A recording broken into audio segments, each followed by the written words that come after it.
J'avais fait il y a quelques mois un épisode sur un Allemand, le Baron Rouge. Aujourd'hui, tout en restant dans le thème des légendes du ciel, je vous propose de découvrir le parcours foudroyant de Georges Guynemer, un héros français de l'aviation. Pendant la Grande Guerre, alors que la guerre n'est plus qu'un affrontement industriel jetant des masses anonymes les unes contre les autres, une sorte de chevalerie perdure, les As. Et dans ce domaine, Georges Guynemer fera plus qu'exceller en remportant 53 victoires confirmées et en étant blessé à de nombreuses reprises. Sa mort, entourée de mystères à 22 ans seulement, fera de lui un véritable mythe de la Grande Guerre et c'est le parcours que je vous propose de suivre aujourd'hui.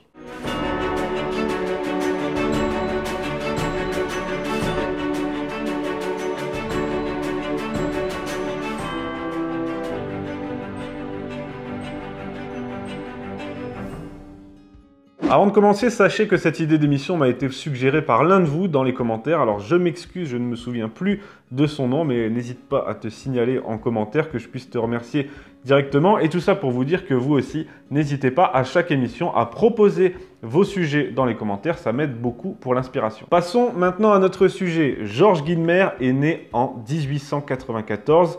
Le jour du réveillon de Noël au sein d'une famille aristocrate. Lorsque la guerre éclate alors qu'il est en vacances en famille, il se rend immédiatement à Bayonne pour s'engager, mais les médecins militaires qui le trouvent trop chétif le déclarent inapte. Georges est alors totalement désespéré, il supplie son père, son aristocrate de père, de jouer de ses relations, mais rien n'y fait, il est refusé dans l'infanterie, puis dans la cavalerie. Alors après avoir beaucoup insisté, il parvient à devenir mécanicien dans une école de pilotage et quelques mois plus tard, un peu pistonné, on va pas se mentir, il commence à apprendre à piloter. Au départ, rien de très brillant, mais c'est le début. D'ailleurs, il accidente très souvent des avions à l'atterrissage, mais très vite, il commence à acquérir une confiance et un certain talent. Promu sergent, il effectue ses premières missions en juin 1915, des missions d'observation où il fait preuve d'un sang-froid extraordinaire pour renseigner l'armée française sur les positions ennemies. Dès le 19 juillet, les choses sérieuses commencent. Il abat son premier avion au-dessus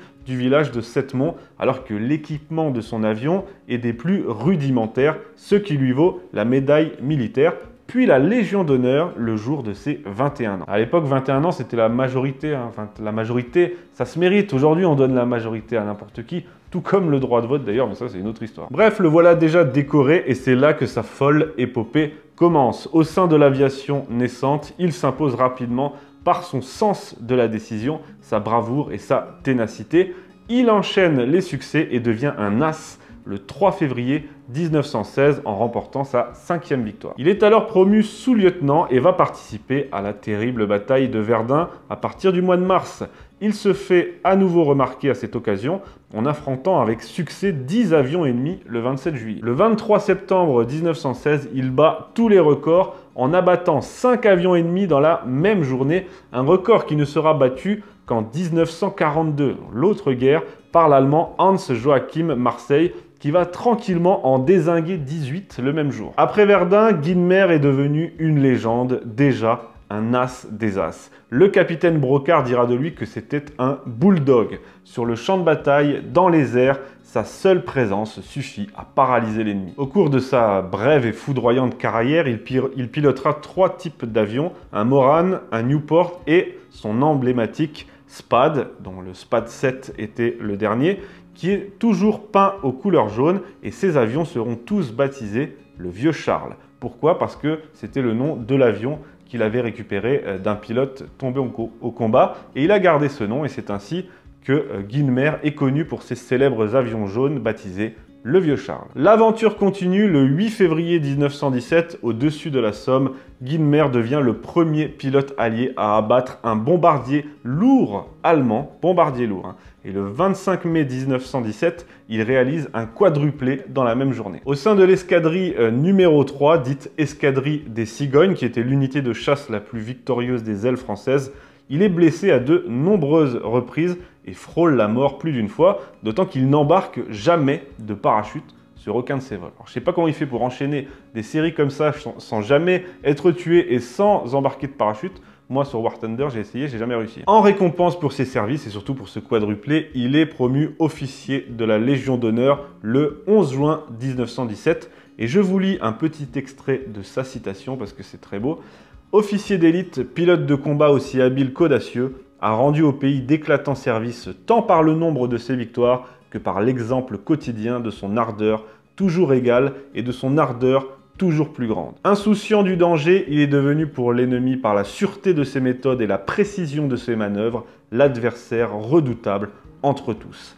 Par tous ses exploits, il contribue à exalter le courage et l'enthousiasme de ceux qui, dans les tranchées, sont les témoins de ses triomphes. Il devient célèbre jusqu'en Russie. La même année, il est décoré par le président Poincaré de la Croix de Saint-Georges au nom du tsar. Le 11 septembre 1917, lorsqu'il décolle pour ce qui sera sa dernière mission, et il ne le sait pas encore évidemment, il compte 53 victoires confirmées et sans doute une trentaine de plus qui n'ont pas été référencées.